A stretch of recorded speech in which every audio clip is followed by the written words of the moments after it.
నిన్న ఆయనెవరో మక్కన్ సింగ్ రాజ్ ఠాకూర్ గారు ఎవరైనా అడ్డంగా మాట్లాడితే అడ్డంగా నరుకుతాం అన్నటువంటి మాట మాట్లాడుకొచ్చారు.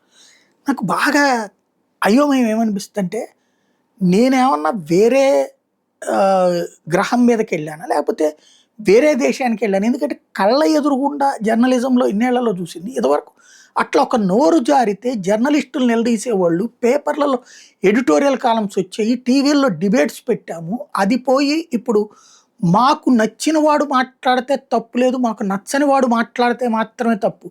మాకు నచ్చిన వాడు బూతులు తిట్టినా పర్లేదు. మాకు నచ్చని వాడు ఏమీ అనకపోయినా విమర్శించిన అంగీకరించమనేటటువంటి మనస్తత్వం వస్తుంది. నరికేస్తా, చంపేస్తా అనడం ప్రజాస్వామ్యమేనా?